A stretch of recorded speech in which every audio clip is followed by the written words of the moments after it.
உணவே ஜீவசக்தி, உணர்வே பிரம்ம ஞானம். அன்பே சிவம், மனமே குரு.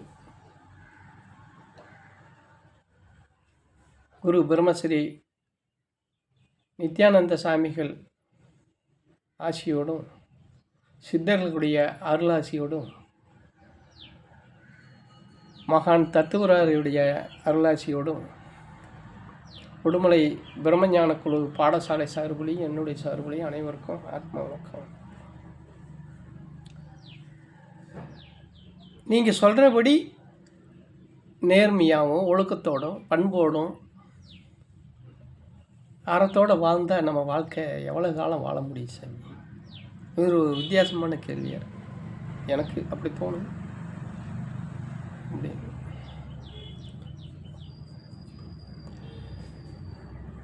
எவ்வளவு காலம் வாழ்வோம் அப்படிங்கிறது முக்கியம் இல்லை, எப்படி வாழ்கிறோங்கிறது தான் முக்கியம். முதல்ல அதை புரிஞ்சுக்கணும். நம்ம எவ்வளவு காலம் வாழ்கிறதுங்கிறது முக்கியம் இல்லை, எப்படி வாழ்கிறோம்ங்கிறது தான் முக்கியம். பொதுவாக நம்ம எல்லாத்தையுமே தப்பாக புரிஞ்சுக்கிறோம். தப்பாக புரிஞ்சுக்கிட்டு ஒருத்தர் ஒன்று சொல்லாதுக்கு முன்னே நம்மளாக ஒருத்தர் ஒரு வார்த்தை விடும்போதே அந்த வார்த்தையை முழுசாக கேட்காம அதனுடைய அர்த்தங்களை சிந்தித்து உணராமல் நம்மளாம் அந்த நிமிஷமே ஒரு முடிவு எடுக்கிற. அவங்க சொல்லவே நமக்குள்ளே ஒரு மன ஓட்டம் ஓடுது, கற்பனைகள் நமக்குள்ளே. அவங்க சொல்ல அவங்க ஒன்று சொல்லும்போதே நமக்குள்ளே ஒரு கற்பனை ஓடுது. அது நல்ல கற்பனையாக ஓடுச்சுன்னா நல்ல பதிலை தரும். கற்பனை வேறு மாதிரி நம்ம கற்பனை போயிடுச்சு அப்படின்னா தப்பான கருத்தை தரும்.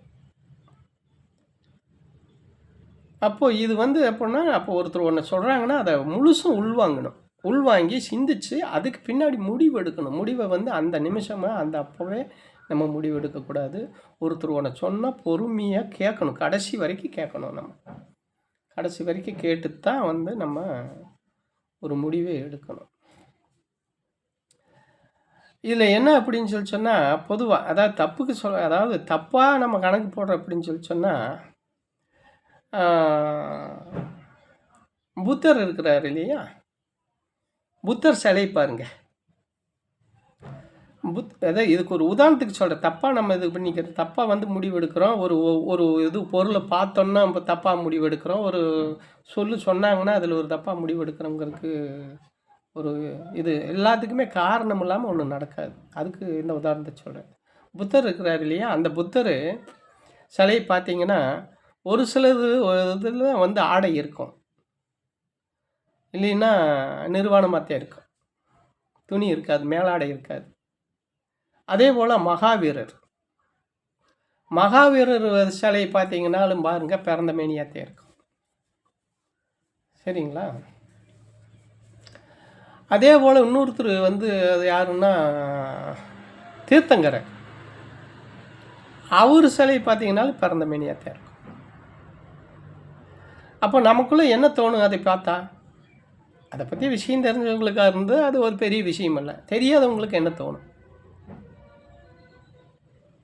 முட்டாள் பசங்க ஒரு சிலையை 10 பேர் வர்ற பக்கம் போகிற பக்கம் இவனுங்க இப்படியா பிறந்த மேனியாக சிலை வச்சு வைப்பானுங்க, இப்படியா சிலை இப்படி தான் நினைக்க சொல்லு, இப்படித்தான் இந்த சிலை வச்சவங்களை திட்ட சொல்லு இல்லையா? ஆனால் அஞ்ஞானத்தில் இக வாழ்க்கையில் உலக வாழ்க்கையில் வாழ்கிறவங்களுக்கு அது அம்மனம். சரியா?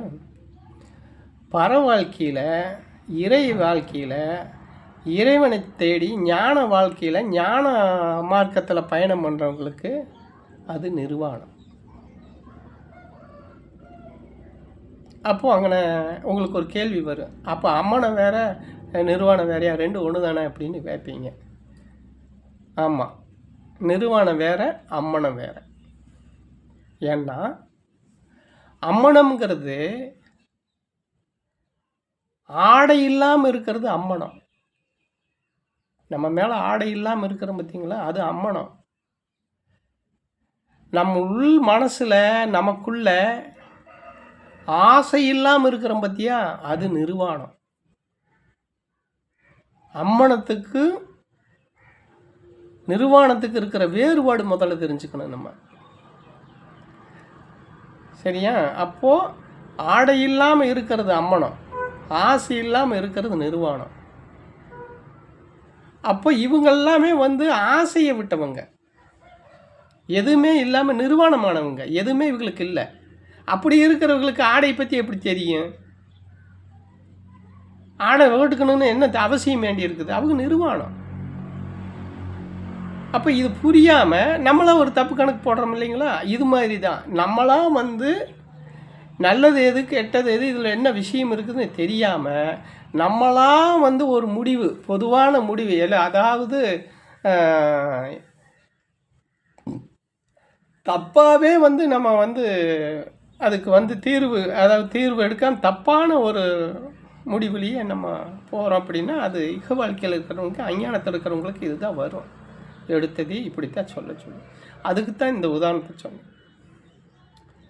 அப்போ இதெல்லாம் என்ன அப்படின்னு சொன்னால், இந்த மாதிரி இதெல்லாம் சிந்தனையெல்லாம் இந்த மாதிரிலாம் வரணும்னா ஒரு நல்ல குருமாரை தேடி, நல்ல பெரியவங்களை, சான்றோர்களை, ஆன்றோர்களை நாடி நம்ம நல்ல விஷயங்களெல்லாம் வாங்கி நம்ம வாழ்க்கைக்கு அதை பயன்படுத்தணும் அப்படின்னு சொன்னால் சிறப்பான வாழ்க்கை நம்மளால் வாழ முடியும். வாழ்கிறதுக்கு வழி கிடைக்கும் அப்படிங்கிறத அவங்க எல்லாத்துக்கும் சொல்ல வேண்டியதாக இருக்குது.